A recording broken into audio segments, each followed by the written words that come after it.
Amigo oyente, en estos días estamos estudiando la primera epístola del apóstol San Pablo a los tesalonicenses.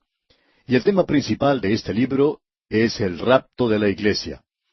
El tema principal de la segunda epístola a los tesalonicenses es la revelación de Cristo y que Él vendrá a establecer su reino a esta tierra. Vemos que Pablo estuvo en Tesalónica por menos de un mes. Durante este espacio de tiempo, Él enseñó estos dos grandes temas. Lo que nos llama la atención a nosotros es lo práctico de estas doctrinas. Todas las escuelas de escatología, es decir, de profecía, han colocado esta enseñanza en un lugar muy retirado, donde se convierte en algo muy extraño. Es decir, que se convierte en algo de lo cual es bueno hablar y argumentar o conversar, pero que no tiene mucho significado.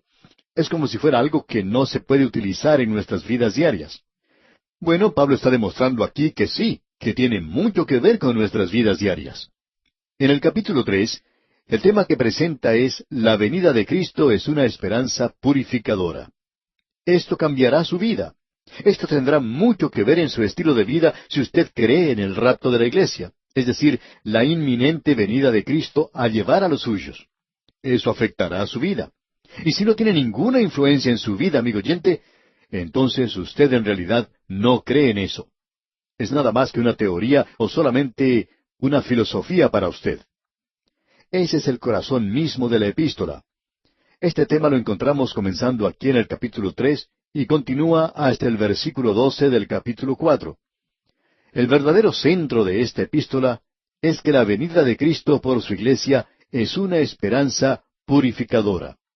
Usted recordará que el apóstol Pablo había esperado en Corinto un informe de parte de Timoteo, y aparentemente también de parte de Silas y del doctor Lucas y de otros que se encontraban allí. Ahora él dice al comenzar este capítulo 3 en el versículo 1, por lo cual, no pudiendo soportarlo más, acordamos quedarnos solos en Atenas. Aparentemente Pablo se encontraba con algunos de los hermanos en Atenas. Lo que en realidad sucedió era que estos hombres que él estaba esperando eran en realidad Timoteo y Silas. Pensamos que los demás de este grupo ya se encontraban con Pablo. Por eso es que dice en este versículo 1, por lo cual, no pudiendo soportarlo más, acordamos quedarnos solos en Atenas. Aparentemente él envió a todos ellos de regreso, y fue entonces cuando Pablo pasó este tiempo solo. Las palabras con las cuales comienza este primer versículo del capítulo 3, por lo cual, es algo bastante importante por la forma en que comienza este capítulo. Usted recordará que él habló en el capítulo anterior de la relación familiar que existe en la iglesia. Él había sido como una madre para la iglesia, dijimos. Él había sido como un padre para ellos. Él era un hermano, y como un hermano, Él los amó. Él les llevó al Señor Jesucristo. Ahora, al finalizar el capítulo anterior, Él decía, vosotros sois nuestra gloria y gozo. ¿Cuándo? A la venida de Cristo. Y esa palabra, venida, es parusía. Sabemos que el apóstol Pablo utilizaba estos términos para la venida de Cristo en una forma alternada. Pero hay ocasiones en las cuales Pablo le da a esto un énfasis verdadero. Y parusía quiere decir aquí la aparición de Cristo. Y eso era naturalmente para los creyentes. Aquí se refiere entonces al tiempo cuando los creyentes recibirían su recompensa. Así que, entonces, estas palabras, por lo cual, que se encuentran al comienzo de este versículo 1, une a este capítulo 3 con el anterior. Él tenía mucho interés en ir a verlos y se sentía frustrado al tratar de ir a verlos, ya que Satanás le estaba estorbando. Pablo había tenido que partir de Tesalónica tan rápidamente que quedaron muchas cosas, enseñanzas, sin completar, y doctrinas que él no había tenido tiempo de desarrollar completamente. Ya vamos a observar una de estas más adelante. Y él no solo desea regresar, sino que también tenía dudas en cuanto al futuro de los creyentes allí. Y Pablo ansiaba consolarlos. Es decir, él demuestra lo que había mencionado al comienzo, ese trabajo de amor. Y amigo oyente, aquí tenemos un ejemplo del amor en acción. El amor no es solamente un afecto o simplemente una sensación muy agradable, cariñosa, cómoda, cálida que uno siente en su corazón.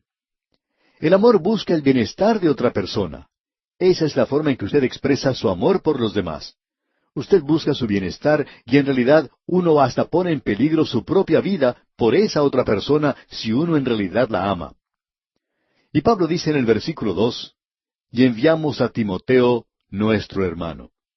Y aquí podemos ver que estamos todavía hablando acerca del hermano, servidor de Dios. Él es un ministro o servidor. De esta palabra servidor, nosotros tomamos la palabra diácono, que quiere decir precisamente eso, servidor. Y él es servidor de Dios y colaborador nuestro en el Evangelio de Cristo. Ahora, el Evangelio de Cristo es la esfera de servicio. Es decir, que Pablo no es solamente un bienhechor. A veces se nos critica porque nuestro objetivo principal es el de esparcir la palabra de Dios. Ese es el aspecto primordial de nuestro ministerio. Los fundamentalistas somos criticados diciendo que no enfatizamos lo suficiente el aspecto social del Evangelio. Pues bien, amigo oyente, no ha existido nunca ningún movimiento social de envergadura que no haya estado basado en la predicación del Evangelio. Las leyes de trabajo en cuanto a los niños en Inglaterra fueron producto de las reuniones que tuvo ese gran evangelista Juan Wesley. También los sindicatos o movimientos laborales del día de hoy le deben mucho a Wesley, aun cuando ellos no reconocen eso hoy porque están tan lejos de su origen. Pero en realidad esa es la base de todo gran esfuerzo social. Los hospitales fueron producto de la predicación de la palabra de Dios. Y si yo hago lo que debo hacer, entonces estas otras cosas llegarán a realizarse por sí mismas. Ya que, amigo oyente, cuando el hombre se lanza a realizar programas por sí mismo, como programas de bienestar para los demás, todo eso termina siendo una de las cosas más corruptas que pueda existir. ¿Y eso por qué? Porque no están basadas en el Evangelio de Cristo.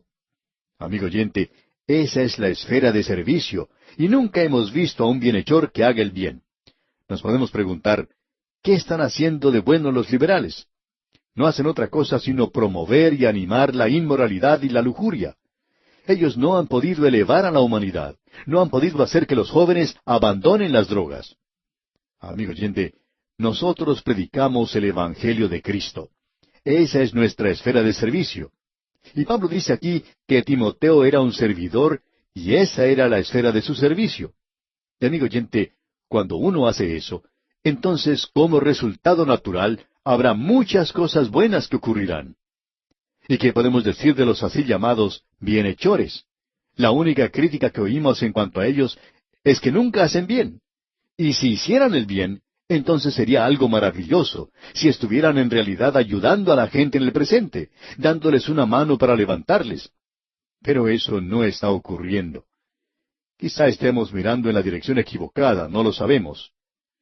Notemos ahora lo que Pablo continúa diciendo aquí en la última parte del versículo 2. Para confirmaros y exhortaros respecto a vuestra fe. Ahora esa palabra que habla de confirmarlos es una palabra maravillosa. De paso, digamos que fue utilizada allá en el libro de Éxodo, cuando Moisés fue al monte y levantó sus manos en oración. Y cuando él hizo eso, el pueblo de Israel obtenía la victoria. Y aquí tenemos una gran lección espiritual. Leamos juntos lo que dice allá en Éxodo capítulo 17, versículo 12.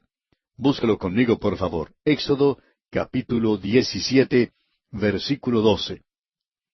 Dice así: Y las manos de Moisés se cansaban, por lo que tomaron una piedra y la pusieron debajo de él, y se sentó sobre ella. Y Aarón y Hur sostenían sus manos, el uno de un lado y el otro de otro. Así hubo en sus manos firmeza hasta que se puso el sol. Aquí dice que ellos sostenían sus manos. Pues bien, esa es la misma palabra que se utiliza aquí en la primera epístola a los tesalonicenses, en cuanto a que Timoteo fue enviado para sostenerlos, para establecerlos, para confirmarlos. Y en el día de hoy, la gente necesita ser confirmada en la fe. Y esta palabra que tenemos aquí de exhortar, quiere decir animar. Pablo había enviado a Timoteo a Tesalónica para que él los confirmara, los exhortara, los consolara o que los animara en la fe. Y luego leemos en el versículo 3, a fin de que nadie se inquiete por estas tribulaciones, porque vosotros mismos sabéis que para esto estamos puestos. Aquí tenemos una declaración maravillosa, y es algo difícil para nosotros. Él dice aquí, y permítame desmenuzar un poco esto y observar lo que aquí dice. Él dice que nadie se inquiete por estas tribulaciones. Esta palabra tribulaciones se refiere a las presiones, las tensiones. Y luego él dice algo que es verdaderamente sorprendente. Porque vosotros mismos sabéis que para esto estamos puestos. Esto quiere decir que usted y yo vamos a pasar a través de tempestades en este mundo. Pero son cosas temporales. Nosotros no nos podemos escapar de ellas. Se nos ha presentado muy claramente en la palabra de Dios que usted y yo vamos a tener dificultades y problemas aquí. Y Pablo quiere que estos creyentes de Tesalónica se mantengan firmes por el Señor en medio de esas tribulaciones. Amigo oyente, si usted es un creyente, usted no puede escapar a los problemas y dificultades. El aceptar a Cristo no quiere decir que sacamos una póliza de seguro en la cual se nos dice que ahora nunca más vamos a tener ninguna clase de pérdidas. Es todo lo contrario, amigo oyente. El momento en que usted se convierte en un hijo de Dios, indica que desde ese instante va a tener problemas. Aun si usted no los ha tenido antes, usted los va a tener cuando llega a ser hijo de Dios. Y eso es exactamente lo que el Señor Jesucristo enseñó. Allá en el Evangelio según San Juan, capítulo 16, versículo 33, leemos, Estas cosas os he hablado para que en mí tengáis paz. En el mundo tendréis aflicción, pero confiad, yo he vencido al mundo. Y aquí nos está refiriendo a la gran tribulación. Esta es una tribulación pequeña. Aquí se está hablando de los problemas que todos nosotros vamos a tener. Y aquí se nos dice que no hay forma de evitar eso. En el mundo tendréis aflicción, pero confiad, yo he vencido al mundo. Aquí tenemos nuevamente esta expresión, confiad. ¿Confiar cuando tenemos problemas? Sí, amigo oyente. Confiar en esa situación. Amigo oyente, en el día de hoy hay muchos de los hijos de Dios que están llegando a conocer lo que es tribulación y aflicción. Lo sorprendente de todo esto es que Él, el Señor, nos ha prometido guiarnos a través de las tribulaciones. Y así es como se nos presenta aquí. Él no dijo que nosotros podíamos evitar la tormenta, sino que íbamos a pasar a través de esa tormenta, de todas las tormentas de la vida. Lo que Él dijo, y lo dijo muy dogmáticamente, es que nosotros llegaríamos a puerto seguro, porque cualquier embarcación, por más pequeña que sea, si Él se encuentra a bordo, no va a naufragar, no se va a hundir, va a llegar a la ribera. Y nosotros nos encontramos en ese proceso de pasar al otro lado. Pablo reforzó esto también en su segunda epístola a Timoteo, capítulo 3, versículo 12, donde dice, Y también todos los que quieren vivir piadosamente en Cristo Jesús padecerán persecución. Y por cierto que no deja lugar a dudas la forma en la cual se expresa el apóstol Pablo aquí. En base, pues, a lo que acabamos de leer, quisiéramos preguntarle, amigo oyente, siendo usted un hijo de Dios, ¿nota que el cielo está muy despejado para usted? ¿Que no tiene ninguna nube? ¿Que el mar de esta vida se encuentra completamente en calma para usted? ¿Todo es tranquilidad y las cosas se desarrollan sin ningún inconveniente para usted? Amigo oyente, si es así, entonces podría dudar de su salvación. Pero si usted está experimentando dificultades y problemas hoy, y está sintiendo las presiones y tensiones de la vida, entonces esa es una de las señales de que usted es hijo de Dios. Hemos notado que los hijos de Dios sufren mucho en la actualidad. Y una de las cosas más maravillosas de todo esto es que esto es algo temporal nada más. Usted va a poder pasar a través de esto. Volviendo ahora a la primera epístola del apóstol Pablo a los tesalonicenses, leemos aquí en el capítulo 3, versículo 4, Porque también, estando con vosotros, os predecíamos que íbamos a pasar tribulaciones, como ha acontecido y sabéis. Esta palabra, tribulación, es la misma palabra que aflicciones. Como ya hemos dicho anteriormente, la iglesia no va a pasar a través de la gran tribulación, pero sí pasará a través de una pequeña tribulación. Todos nosotros vamos a tener pequeños problemas y tribulaciones aquí, y es con un propósito. ¿Por qué? Como ha acontecido y sabéis. Y en el versículo 5 continúa diciendo, Por lo cual también yo, no pudiendo soportar más, envié para informarme de vuestra fe, no sea que os hubiese tentado el tentador y que nuestro trabajo resultase en vano. Bien, el tentador aquí no es ningún otro sino Satanás. Ya hemos visto esto anteriormente. En el versículo 18 del capítulo 2 él dice, pero Satanás nos estorbó. Pablo está diciendo, él me está causando dificultades y yo sé que él les puede causar dificultades a ustedes allí. Es decir, que las tribulaciones prueban la genuinidad de la moneda del creer. Alguien ha dicho que los problemas y las dificultades son la prueba de ácido de la genuinidad de la moneda del creer.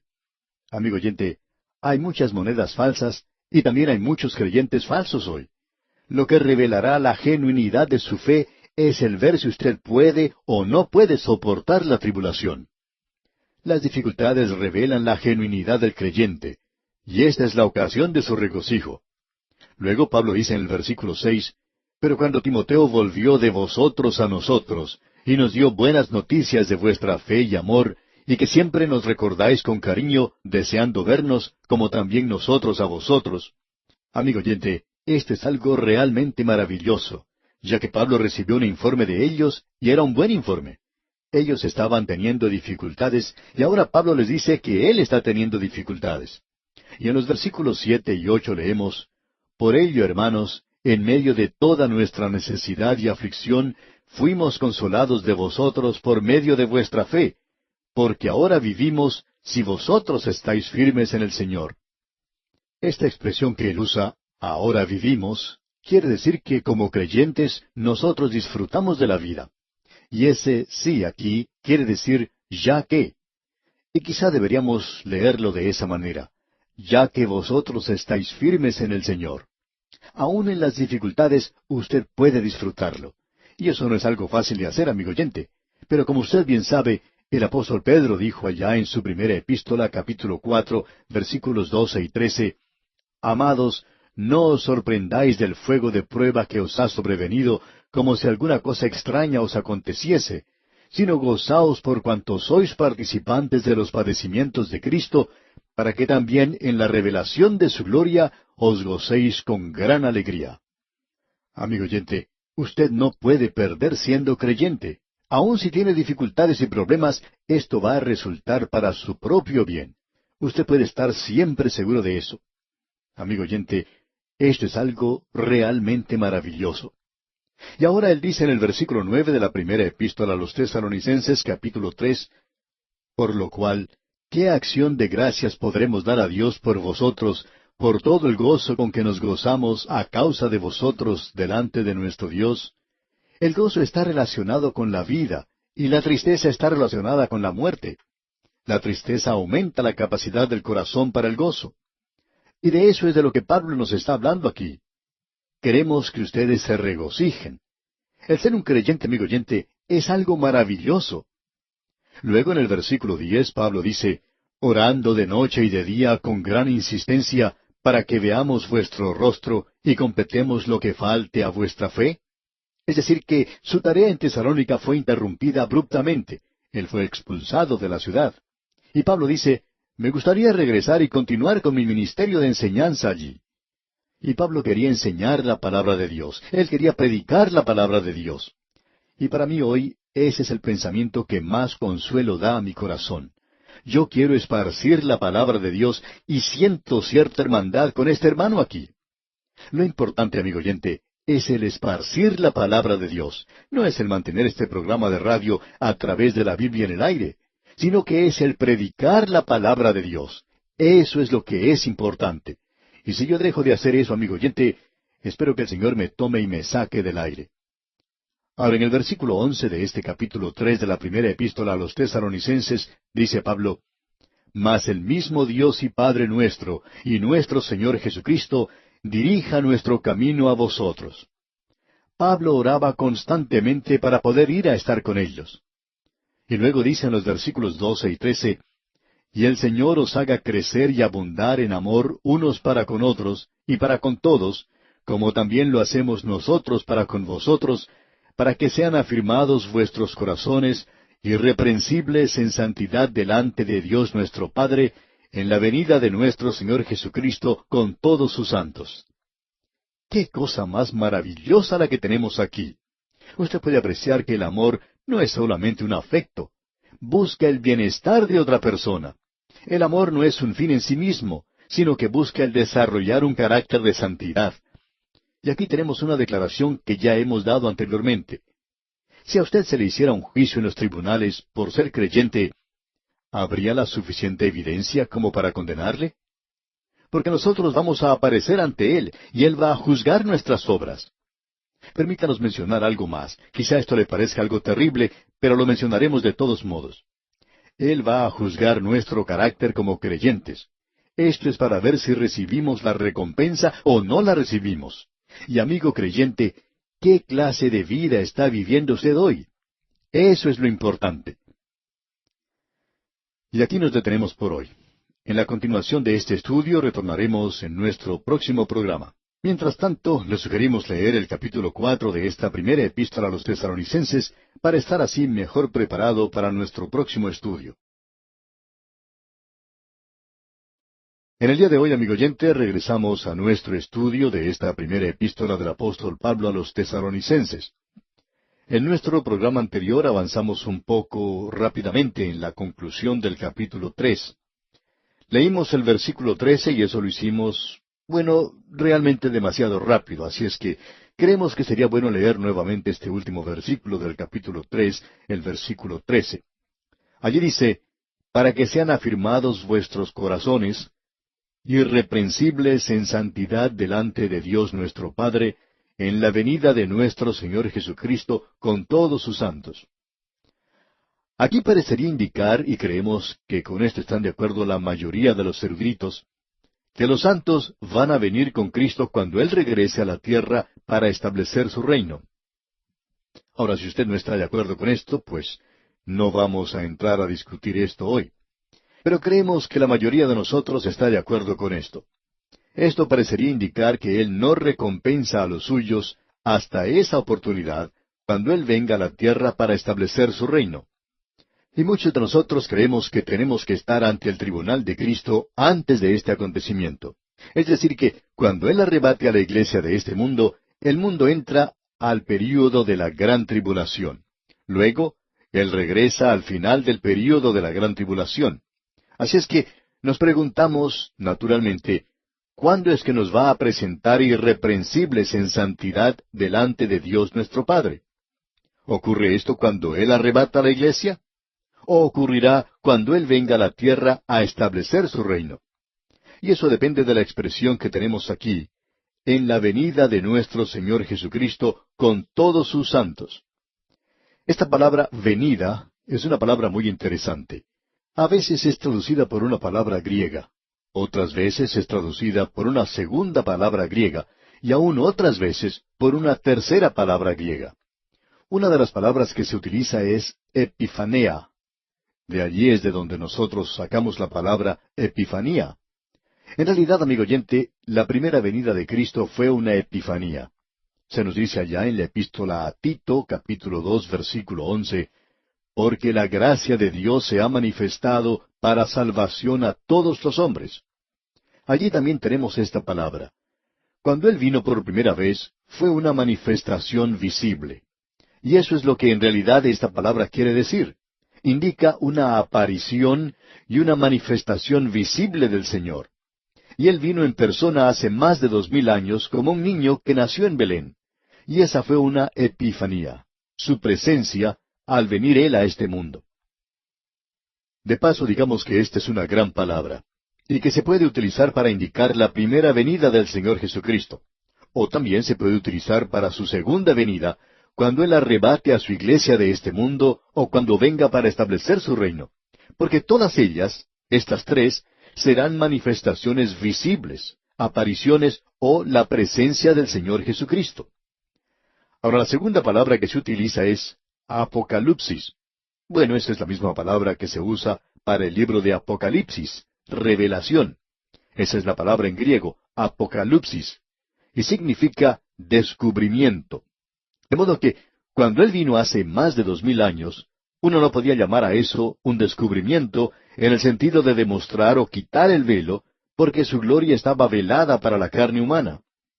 De la misma manera en que la gloria Shekinah estaba oculta, por así decirlo, en el lugar santísimo del tabernáculo antiguo, y sólo el sumo sacerdote entraba a ese lugar.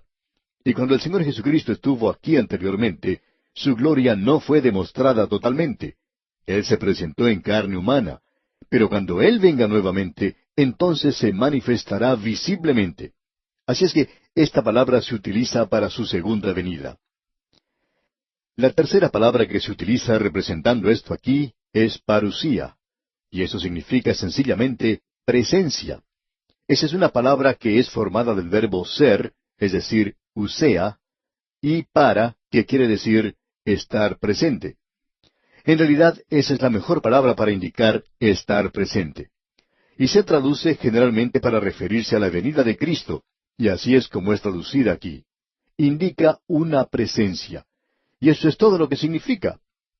Para aclarar esto, creemos que conviene que leamos lo que nos dice el apóstol Pablo en su epístola a los Filipenses, capítulo 2, versículo 12, donde dice, Por tanto, amados míos, como siempre habéis obedecido, no como en mi presencia solamente, sino mucho más ahora en mi ausencia, ocupaos en vuestra salvación con temor y temblor.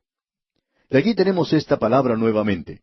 Es decir, Pablo estaba presente. Entonces, ¿qué es lo que quiere decir esta palabra venida o presencia?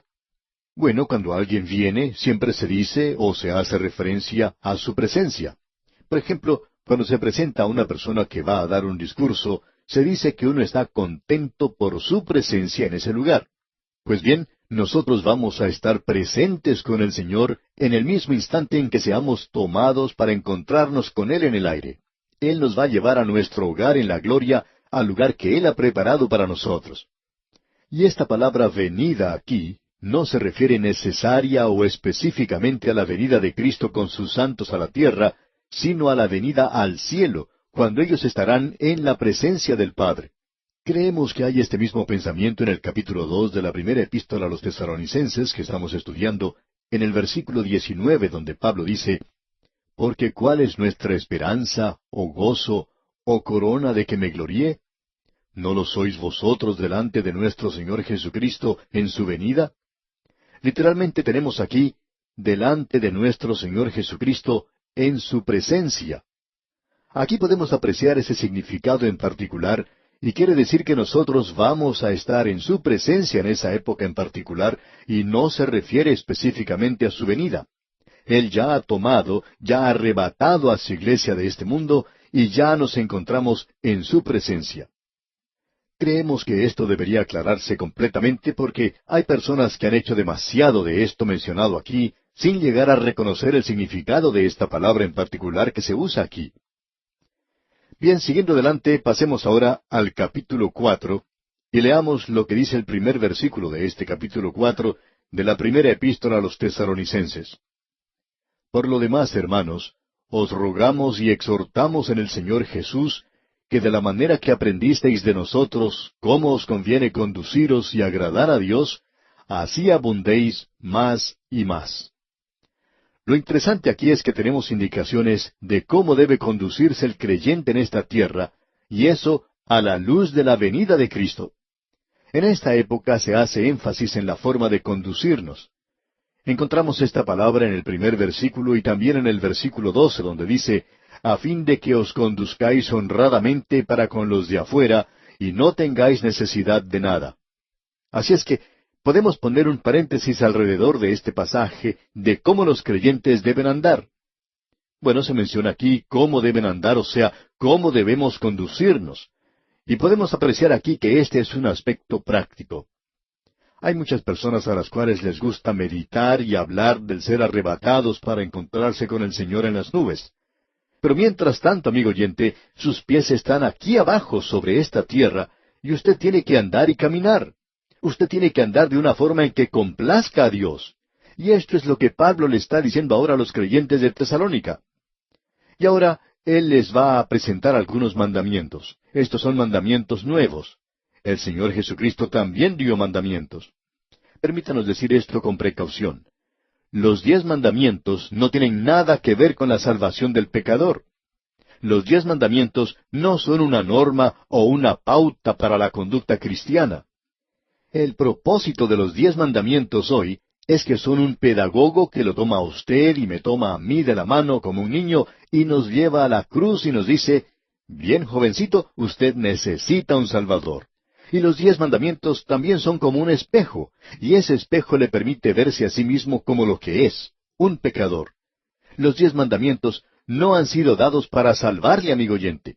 Han sido dados para demostrarle que usted es un pecador y que usted necesita un Salvador. Ese es el propósito de los mandamientos. Vamos a ver aquí que la pauta o norma de conducta del creyente se encuentra en un plano o en un nivel mucho más elevado, y que estos son mandamientos para los creyentes.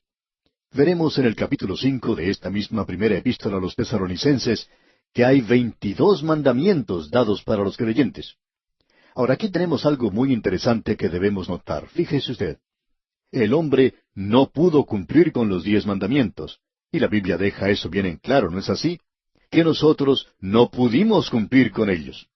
En realidad, la nación de Israel no fue capaz de cumplir con los 10 mandamientos. Y esa fue la confesión, usted recuerda, que hizo Simón Pedro en el capítulo 15 del libro de los Hechos de los Apóstoles. Allí tenemos a Pablo y a Bernabé, así como también a Simón Pedro. Leamos lo que nos dicen los versículos 7 al 11. Y después de mucha discusión, Pedro se levantó y les dijo, varones hermanos, vosotros sabéis cómo ya hace algún tiempo Dios escogió que los gentiles oyesen por mi boca la palabra del Evangelio y creyesen. Y Dios, que conoce los corazones, les dio testimonio, dándoles el Espíritu Santo lo mismo que a nosotros, y ninguna diferencia hizo entre nosotros y ellos, purificando por la fe sus corazones. Ahora pues, ¿por qué tentáis a Dios, poniendo sobre la cerviz de los discípulos un yugo que ni nuestros padres ni nosotros hemos podido llevar? Antes creemos que por la gracia del Señor Jesús seremos salvos, de igual modo que ellos. Ahora la pregunta es, ¿cómo puede el hombre cumplir mandamientos más elevados si no pudo cumplir con los 10 mandamientos? Él no los puede cumplir por él mismo. Esto solo puede ser logrado por medio del poder del Espíritu Santo morando en nosotros, porque se nos dice aquí en la primera epístola a los Tesalonicenses, capítulo 4, versículo 8, así que el que desecha esto, no desecha a hombre, sino a Dios, que también nos dio su Espíritu Santo. Y eso es solo por medio del Espíritu Santo. Volvamos a leer una vez más lo que dice el versículo 1 de este capítulo 4 de la primera epístola a los Tesalonicenses. Por lo demás, hermanos, os rogamos y exhortamos en el Señor Jesús, que de la manera que aprendisteis de nosotros cómo os conviene conduciros y agradar a Dios, así abundéis más y más. Aquí él habla acerca del conducirnos, del andar del creyente. El andar del creyente es algo de suma importancia, y él lo enfatiza aquí. Un creyente no puede hacer como le plazca, no puede vivir como quiera. Él tiene que hacer las cosas como le placen a Cristo. Notemos algunas de las cosas que Pablo menciona aquí en el versículo 2. Leamos este versículo 2. Porque ya sabéis qué instrucciones os dimos por el Señor Jesús. Podemos apreciar que estos son algunos mandamientos. Estos son mandamientos para los creyentes. Nosotros no estamos sin ley. Deberíamos ser disciplinados y deberíamos estar en obediencia a Cristo. Esto debería ser una relación de amor. Debemos ser motivados por el amor. El Señor Jesucristo dijo, si me amáis, guardad mis mandamientos. Bien, notemos ahora lo que dice el versículo 3 de este capítulo 4.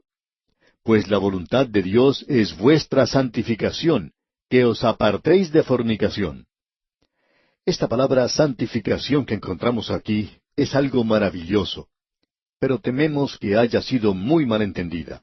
Creemos que si usted lee las Escrituras, allí podrá encontrar que la santificación tiene diferentes significados. Cuando se usa con Cristo, significa que Él ha sido hecho santificación para nosotros, y uno no puede mejorar eso. Él ha sido hecho eso para nosotros, nuestra santificación. Ahora, esta palabra aquí no quiere decir que nos encontremos en un estado sin pecado. Significa que usted ha sido separado para Dios. Simón Pedro nos habla del hecho de que los santos hombres de Dios hablaron siendo inspirados por el Espíritu Santo. Ahora, esos hombres santos, si usted puede leer la historia de alguno de ellos, en sus vidas no parecían ser tan santos. Por ejemplo, allí tenemos a Moisés, quien fue un asesino. David, quien escribió tantos salmos maravillosos, también fue un asesino. Pero ellos fueron santificados porque habían sido separados para Dios. Ahora, ¿debe el creyente entonces buscar la santidad? Creemos que sí. Pero usted y yo necesitamos reconocer que es sólo en Cristo donde nosotros podemos ser aceptables ante Dios. Pues la voluntad de Dios, dice aquí, es vuestra santificación. Usted ha sido colocado en un nivel mucho más alto, amigo oyente. Usted ha sido separado para el uso de Dios. ¿Y ahora qué? Ahora veamos los versículos 3 hasta el 5. Pues la voluntad de Dios es vuestra santificación, que os apartéis de fornicación, que cada uno de vosotros sepa tener su propia esposa en santidad y honor, no en pasión de concupiscencia como los gentiles que no conocen a Dios. Por todas partes alrededor de la región de Tesalónica había paganos que mezclaban el sexo y la religión. Y el sexo era una religión entre los griegos. Usted podía ir a Corinto y descubrir eso, pero no era necesario ir hasta Corinto. Uno podía descubrir eso ahí mismo en Tesalónica. El apóstol Pablo está diciendo que usted debe vivir una vida hoy que eleve el Evangelio. Debemos decir que algunos creyentes viven vidas demasiado libertinas, y eso causa que el Evangelio sufra. Y debemos decir que esos creyentes no están hoy viviendo para Dios o sirviendo a Dios. Usted no puede servir a Dios y vivir en el pecado. Él no acepta eso.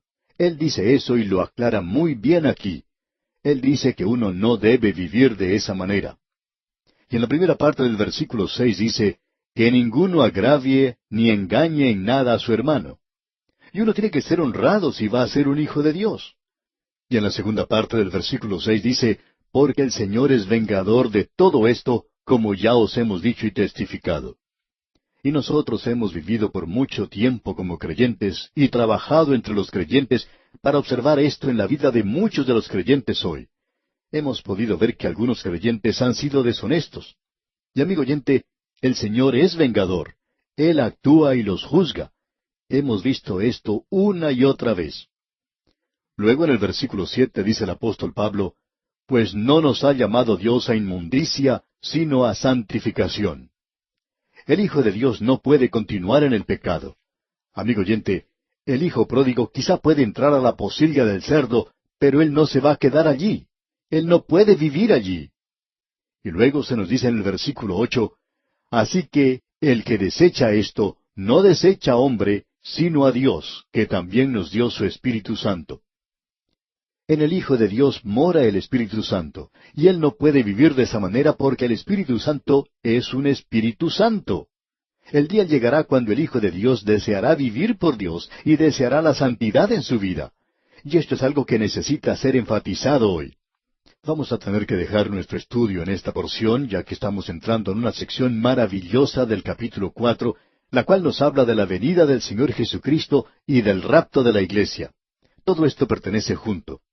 Amigo oyente, no hay nada en esta vida que pueda afectar más la vida del creyente como el esperar la inminente venida de Cristo en el día de hoy. No es una doctrina para argumentar o discutir, es una doctrina por la cual debemos vivir. Es una doctrina en la cual uno debe andar hoy. No es una teoría que se encuentra por allá arriba en el cielo. Vamos a ser arrebatados en las nubes, pero ahora mismo nosotros tenemos que andar caminando por las calles de nuestras ciudades aquí en la tierra. Y aquí nos detenemos por hoy. Dios mediante, en nuestro próximo programa, continuaremos nuestro estudio de este capítulo 4 de la primera epístola a los Tesalonicenses.